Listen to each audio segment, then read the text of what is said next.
suddenly disappeared. Martial law has been declared to deal with the emergency. Food shipments are being delivered to New York. Hundreds of thousands are on the move. They say the cities are growing too dangerous. What might happen to our cities, our food, our very way of life?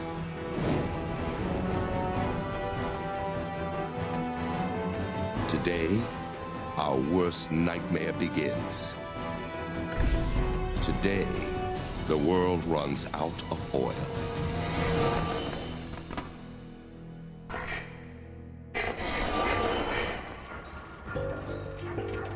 Oil.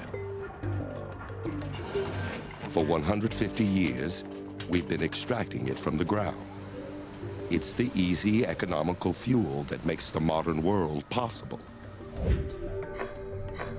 California, the Kern River oil field, a black underground pool that contains more than 500 million barrels of oil, enough to fuel America for 4 weeks.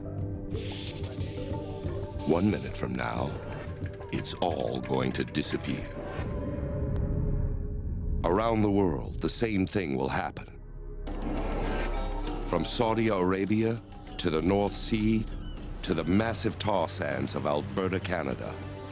All the oil that drives our cars, flies our planes, powers our factories, even the oil below the ground, is about to vanish.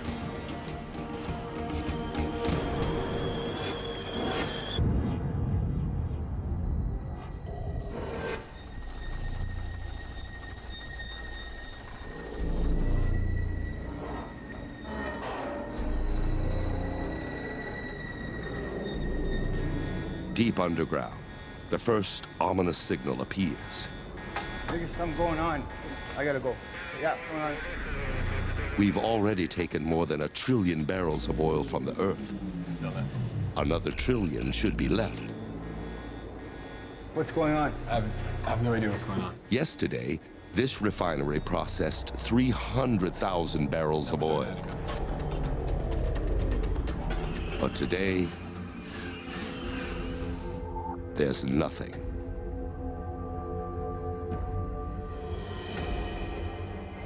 It's a crisis some predicted. Now, it's reality. And the world must react.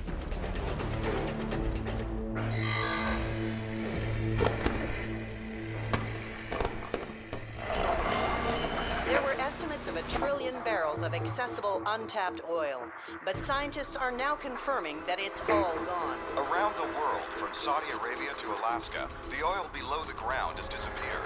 Oil companies say as much as 20 million barrels is left at their refineries, but Companies say it's not just our supply of gas, but diesel fuel, lubricants, asphalt, tar.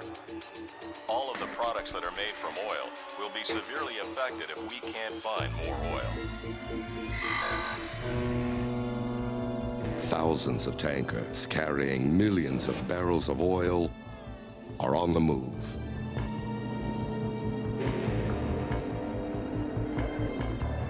But exporting countries, like Russia and Saudi Arabia, now order the boats back home.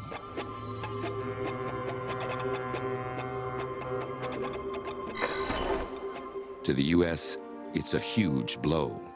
It imports more oil than any other country in the world. Every day, the U.S. produces over 8 million barrels of oil, but it consumes more than twice that amount. Now, we're 8 million barrels short and growing. There are reports of long lines at gas stations as people try to stock up. Expect 2 to 3 hour delays.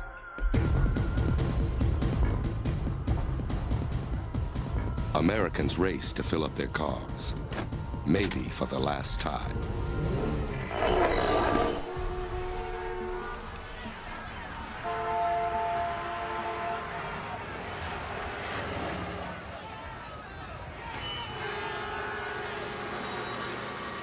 In 1973, the oil embargo caused some American stations to run out of gas. But this situation is far worse. Over 100,000 gas stations across the country are being pumped dry.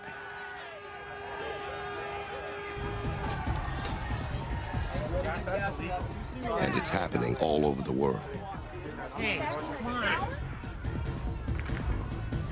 Gas prices skyrocket out of control.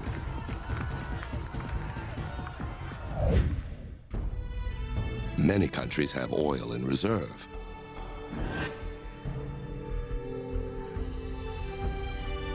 The U.S. has 725 million barrels of crude oil hidden away.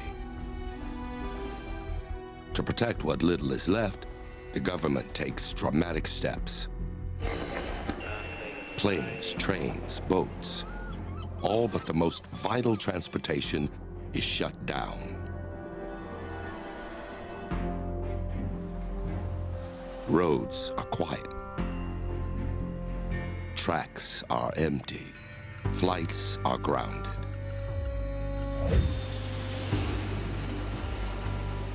The 4 million people flying today are now stranded. And so are hundreds of thousands of tons of cargo. Airports are chaotic.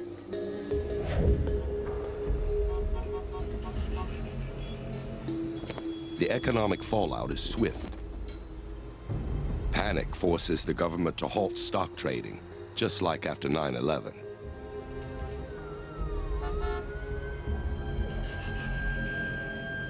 $2 trillion of oil stock is now worthless.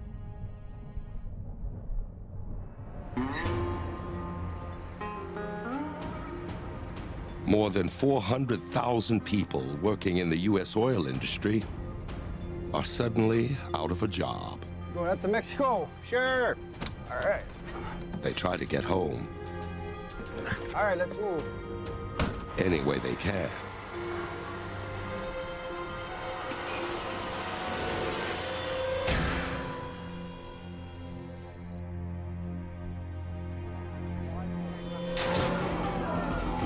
Facing uncertainty about the future, thousands of manufacturing plants close immediately. Millions more lose their jobs. Oil is one of the most powerful, versatile fuels on the planet. It's made from dead plants and animals that are compressed and heated over hundreds of millions of years. It's in everything from toothpaste to lipstick, polyester to plastics. Now, it's all gone. An enormous chain reaction has been set in motion. What's your name? Need a bed in your stat. Let's get him on the... Crippling every part of our lives. Okay, let's go. Our hospitals, our food, our power, and the crisis is just beginning.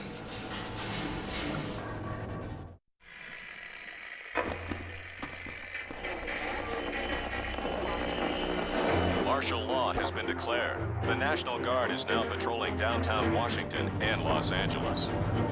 EU leaders in Strasbourg are sending 100 million barrels of oil to England. Stock markets from Tokyo to New York remain closed. Unemployment is over 30%. It's been just 5 days since the world ran out of oil. And the most basic human needs are suddenly out of reach.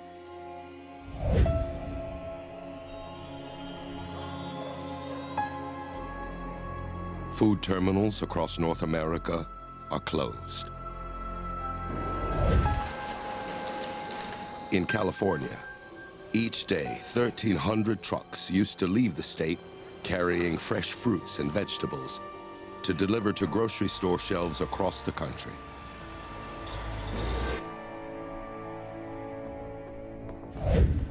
Now, the trucks sit idle, and groceries aren't being delivered. New York and other big cities are hit hardest.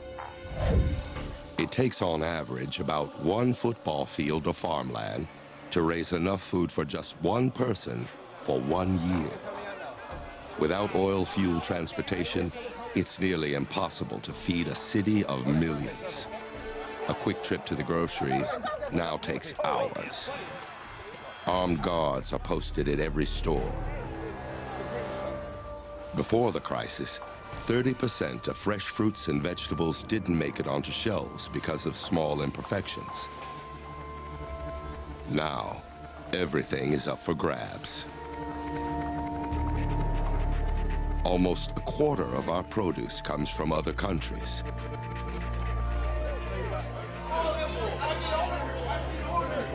But that won't last. Food is disappearing quickly.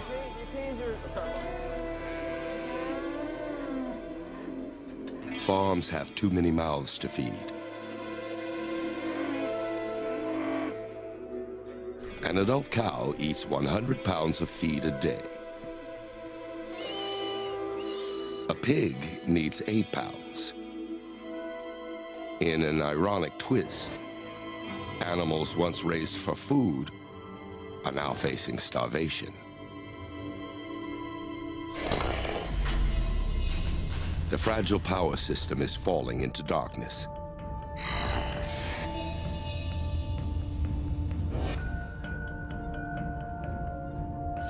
% of the world's electricity comes from coal-burning power plants. This plant in England burns coal that comes from as far away as the US. All of it arrives here by train. Each car carries enough coal to power a small town for a day. But without oil, the trains are no longer running. Blackouts spread across North America.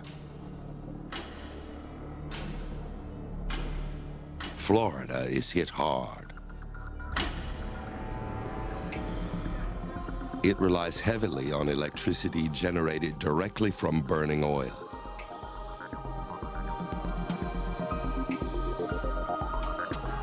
Its big city hospitals are equipped with emergency backup generators, but even they run on diesel fuel. A Miami hospital is on its last tank of diesel.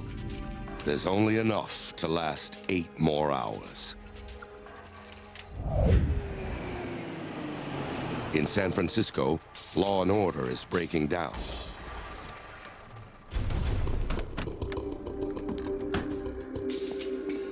Under the cover of darkness, looters begin their work.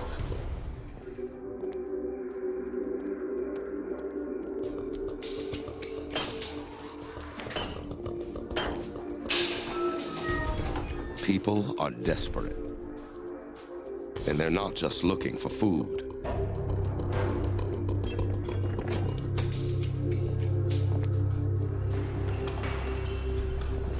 Grease. Diesel. Yeah, we can use this. Diesel engines can run on cooking oil, new or used. This is what we need. An average car needs around 10 gallons of gas to travel 300 miles. Liquid gold. Diesel engines are 30% more efficient. As long as there's enough cooking oil to go around, this truck and any other diesel-powered vehicle can stay on the road. Okay, I think we're almost.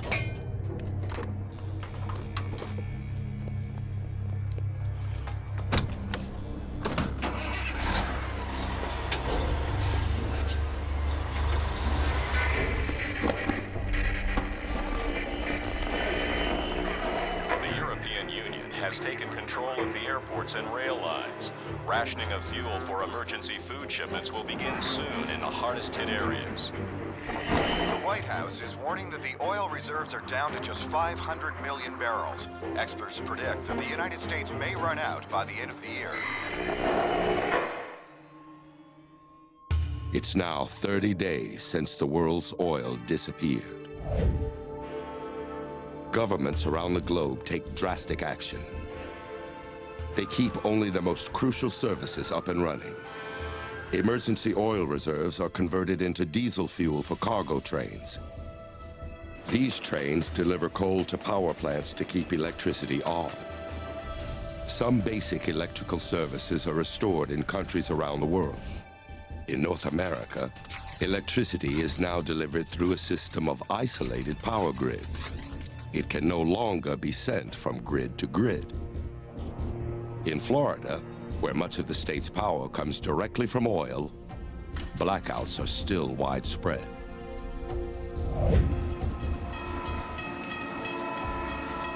Emergency fuel gets passenger trains rolling again. But now, they're carrying food, not people. Transporting food is rapidly draining the world's emergency reserves. The U.S. only has enough oil to last another 11 months. Cars that once defined the country are in danger of becoming obsolete. There are over 235 million cars that run on gasoline in America. Imagine pushing your car for 20 miles. That's the power from just 1 gallon of gasoline. America needs cars. It's literally built to serve them. Half of the U.S. lives in the suburbs. Before the oil crisis, most of what we consumed was delivered to us. Now, we must kiss that easy life goodbye.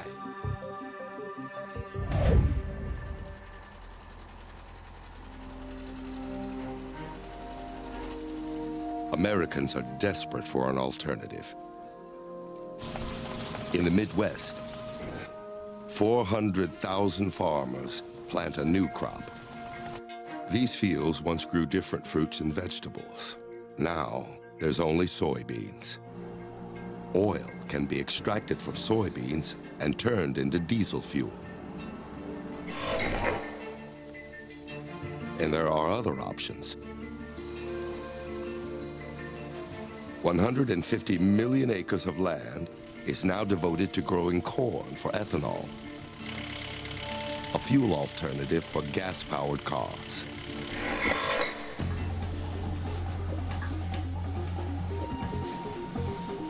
In Brazil, cars are still on the road, even without oil.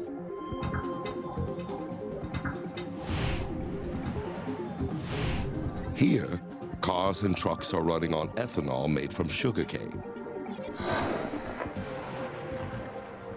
North America is decades behind.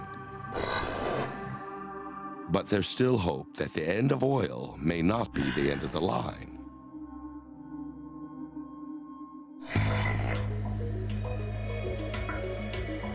Thousands of electric cars are on the streets. On a planet without oil, they could point the way to a new future. But another, more immediate challenge is on the horizon.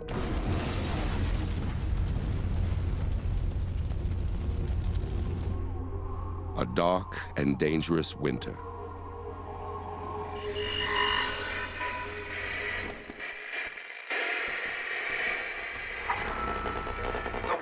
Has announced that the big 3 automakers have been taken over by Washington. They'll concentrate on making electric trucks to supplement food deliveries along with diesel. The Department of Agriculture has announced an aggressive plan to plant sugarcane throughout Florida, Louisiana, and Hawaii this winter to speed up ethanol production. Food shipments from area farms to New York, Philadelphia, and Boston have been further reduced to every other day. It's now 5 months since the world ran out of oil. In big cities throughout the U.S., food terminals are closed.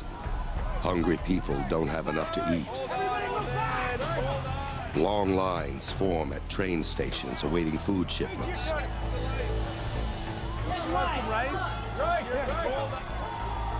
Powdered milk and rice take the place of fresh produce.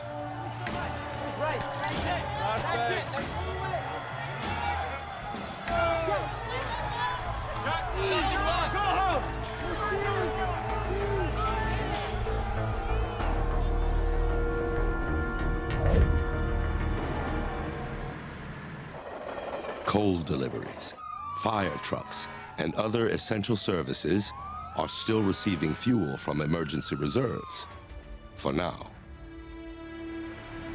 But nearly everything else is at a standstill. To stretch the final reserve barrels as long as possible, the U.S. dramatically reduces its oil consumption. Even so, in a few months, there won't be enough oil for any food deliveries at all.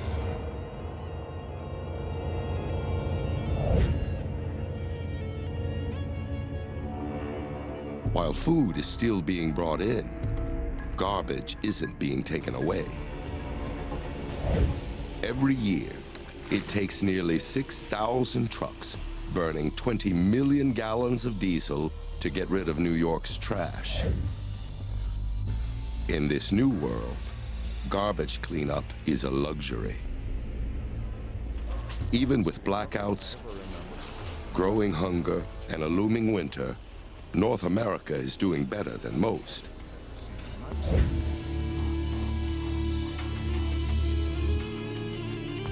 "6,000 miles away, an economic disaster is unfolding.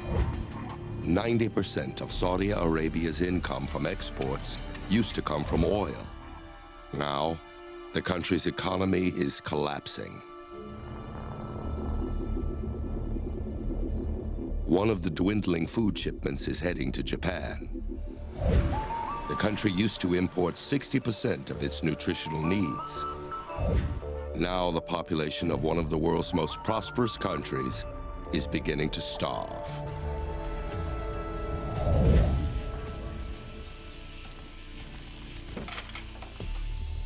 Back in the US, people are getting desperate, and they aren't waiting on the government for answers.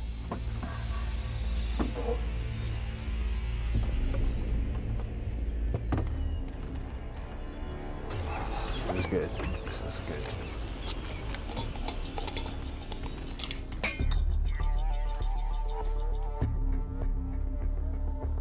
Garages and basements are now makeshift laboratories Ready for next one?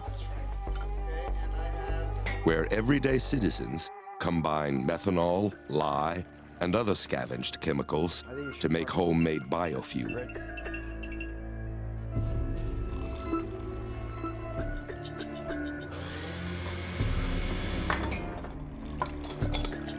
I think this one's ready and you can get... It's a dangerous gamble, but if it pays off, it could fuel an escape out of the city.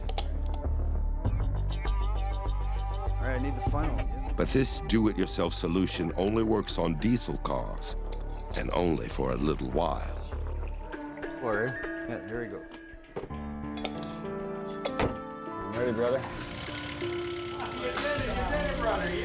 Woo! You're the best. You're the best. Other fuel alternatives are also facing serious hurdles. After a massive emergency planting, the soybean harvest in North America is now twice as big as the previous year. It's producing more than 500 million gallons of biodiesel. But that's still less than 1% of the diesel North America used each year before oil disappeared. And there won't be any more shipments until the next harvest. More and more corn is being planted to produce ethanol. But governments around the world face a brutal choice. Should next year's crop be used for fuel or food?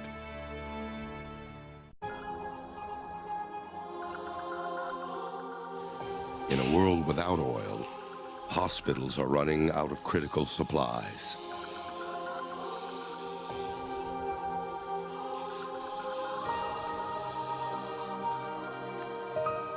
Rubber gloves, drugs, lubricants, plastic gowns, they're all made from oil. Without them, drug-resistant infections are spreading quickly.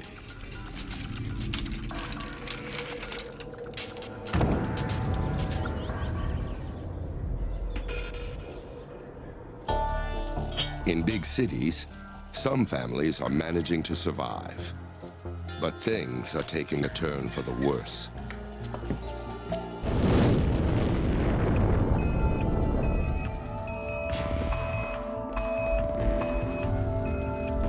Electrical transformer fires that used to be a minor nuisance now spell major disaster.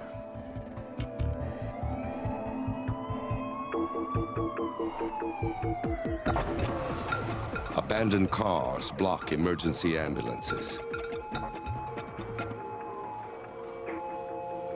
And to make matters worse, winter's coming. Put in all your winters. For millions, it's time to make a decision. Hunker down in a crowded, dangerous city, or get out.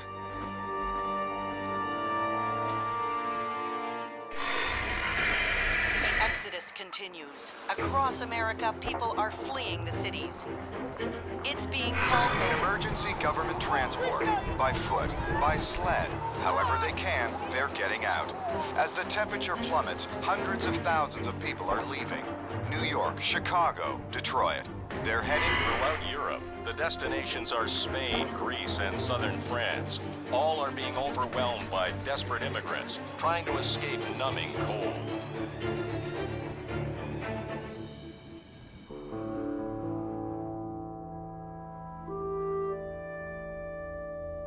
The refugees leave behind millions of cars. Even vehicles running on cooking oil are abandoned. Now that it's cold, their oil is thick and sludgy. It clogs the fuel lines and engines, making them useless. No people, no fuel, no food. Northern cities become quiet islands of concrete and glass, surrounded by ice and snow.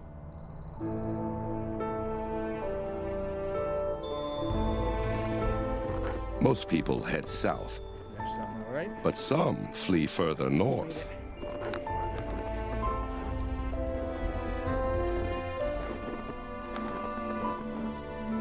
Two cans of sliced They carrots. stockpile non-perishable food to get them through the cold weather. But they're limited to what little they could carry.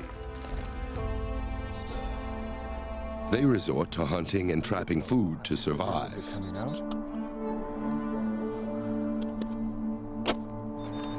See this? An adult male needs about 210,000 calories to get through the winter. And this winter is going to be a long one.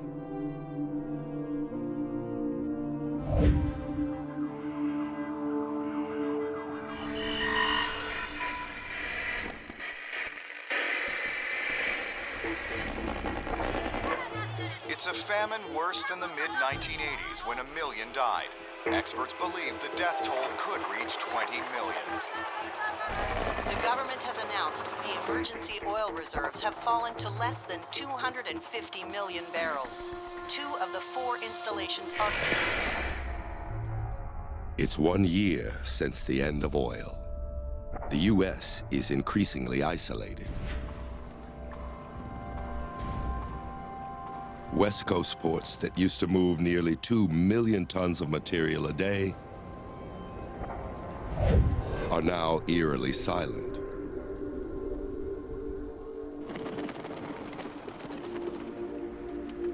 From Russia to Japan, ports are closed. Docks are empty. International trade is virtually over. Brand new cars will never be driven.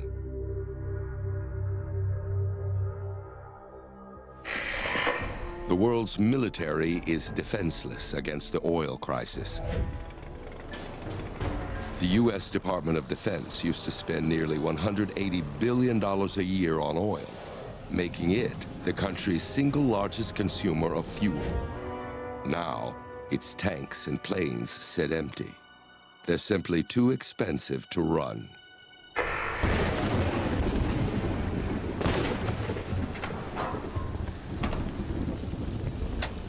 Emergency vehicles take priority. They now use simple conversion systems to run on ethanol to keep life-saving services up and running.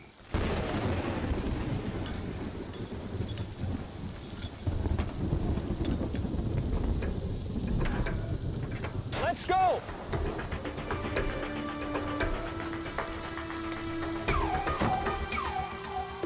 But plants grow slowly, and the demand for fuel grows quicker by the day. It's leading to tough decisions.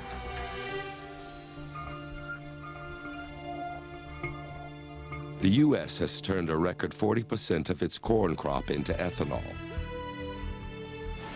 But more corn in the gas tank means less corn at the kitchen table.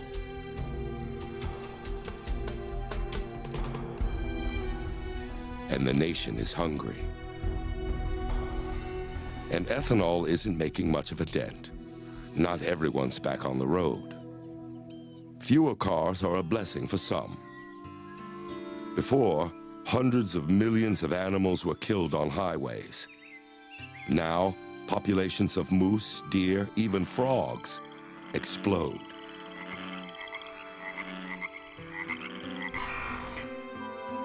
But farm animals aren't so lucky. Farms no longer get deliveries of feed. Farmyards are abandoned. Hundreds of millions of cows, pigs, and chickens die.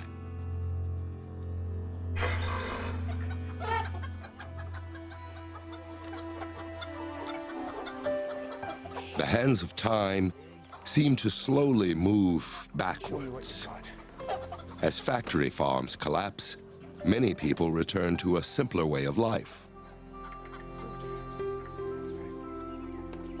They're left with no choice but to eat what they can grow. Global food production is now increasingly local. Farms spring up in empty city lots. In suburbs, families plant whatever they can.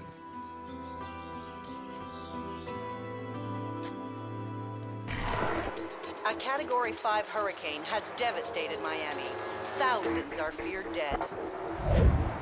When Katrina smashed into New Orleans in 2005, the cleanup continued for years. But in Miami, there's no fuel to rebuild. Without oil, there's no bouncing back from disaster. The influenza outbreak continues to rip through America. Los Angeles, Miami, Houston, all are still struggling. Quarantine zones are being created. The Center for Disease Control say the death toll may be as high as 200,000. I think this is brilliant. It's Caleb. Hang on. Hospitals are in high demand, but nearly impossible to reach. Come on, Ian. Some people have saved gasoline for an emergency trip like this. But there's a bump in the road. Hoarding gasoline doesn't work. The chemicals that once kept it fresh now degrade the gasoline. After a year, this fuel goes bad. What's going on? Run.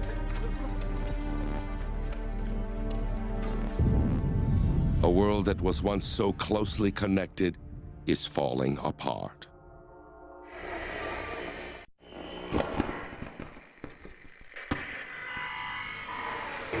The price of lithium, needed for thousands of electric batteries, has soared again, as much as 300%. The abdication of the Saudi royal family is a shock. Immigration unrest in Spain and Portugal. New York has declared a state of emergency to deal with a chronic food.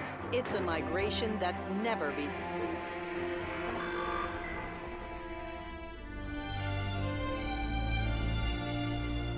It's been 10 years since the world's supply of oil disappeared.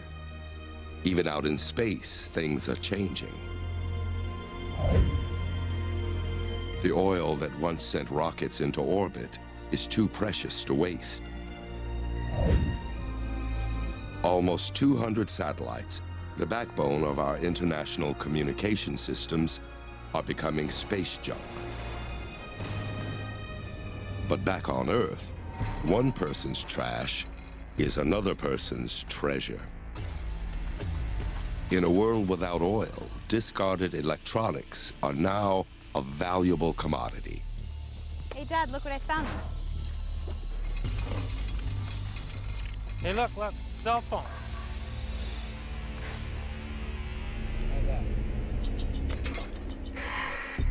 A ton of used cell phones contains almost 10 ounces of gold, nearly 300 pounds of copper, and over 6 pounds of silver, vital materials in a world where trade has stopped.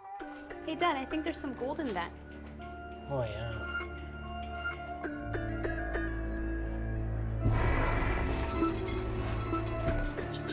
And it's not just electronics. Plastic takes hundreds of years to disappear. Bottles and containers, once carelessly tossed out, are being recovered and reused.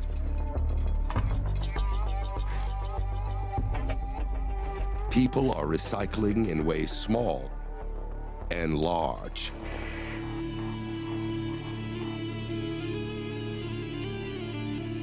Container vessels are being harvested.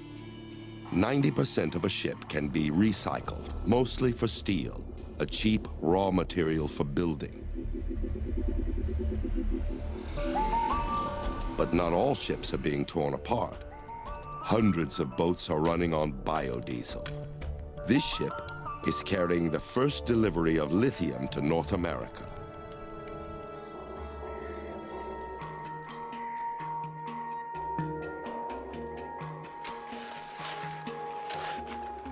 The lithium comes from Bolivia, where it's mined from the country's salt flats by the ton.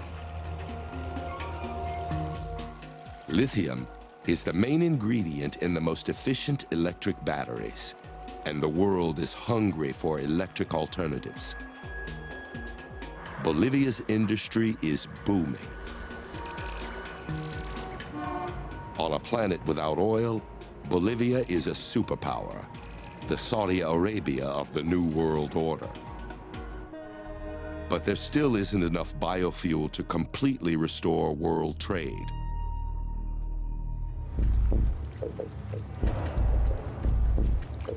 But there's hope in algae. Algae can be processed into oil and produce 30 times more energy per acre than other biofuels. It's completely renewable and requires very little fertilizer.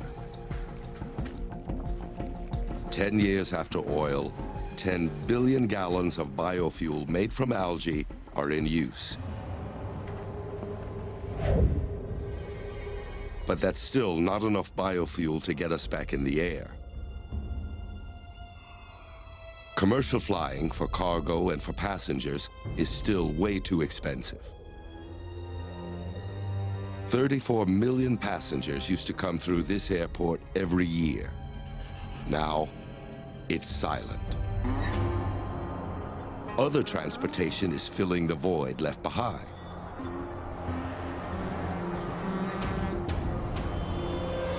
Nearly 2 million cargo trucks are back on the road. They bring hospitals, vital supplies, like gloves, syringes, and tubing, now made from natural gas. City hospitals are clean and safe and ready to serve again.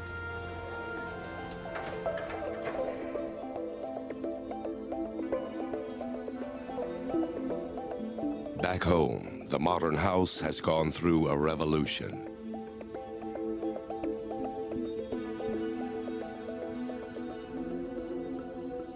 But the human toll has been great. Communities are fractured. Families have lost loved ones.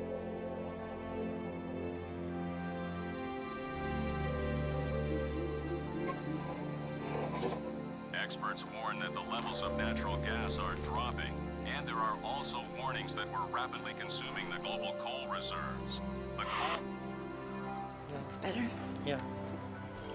The world is struggling to find a new balance, and it could take decades.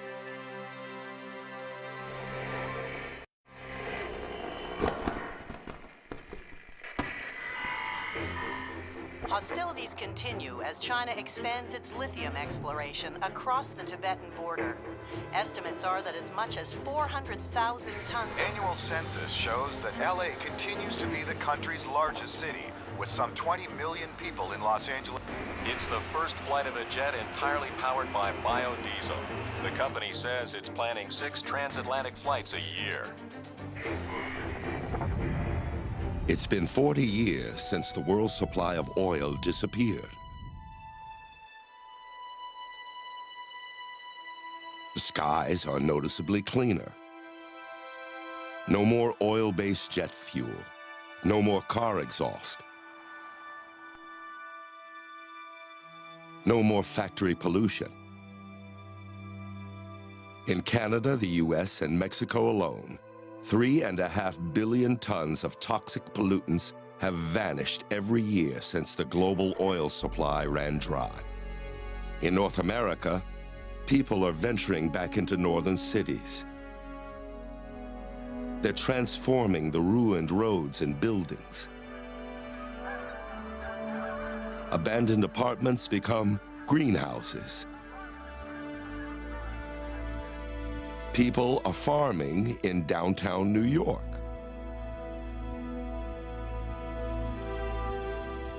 Parking lots and buildings are reclaimed and seeds planted. New York City's Central Park is now a massive 800-acre farm that helps feed returning residents.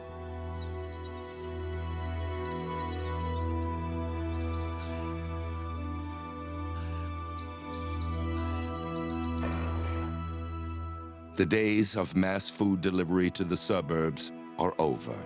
Stores are abandoned and forgotten. Gasoline is completely gone. The emergency oil reserves are empty. There are a few cars left on the road, but they're much different than before. Average cars used to weigh 4,000 pounds. New vehicles are much lighter. Their bodies are no longer made from metal. They're made from lighter materials like carbon fiber instead. And they're powered by electricity.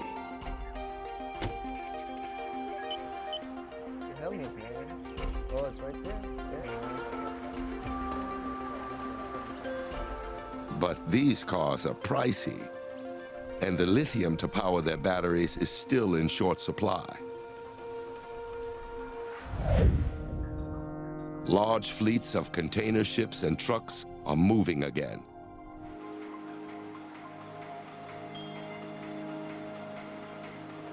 Thanks to algae biofuel. In North America, huge new bioreactors are converting 10 million acres of algae into all the fuel the country needs.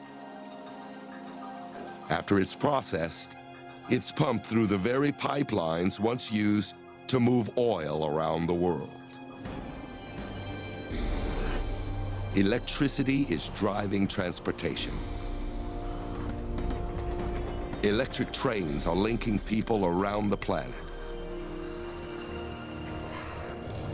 Like in the 19th century, cities are once again growing up along rail lines.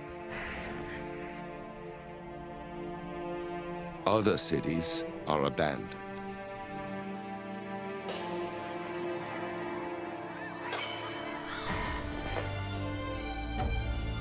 Oil fueled an enormous boom around the world. In just 150 years, it allowed the world's population to double, then triple. Food production exploded. World trade expanded. It was a wild ride, But someday it had to end. Without oil, our cities,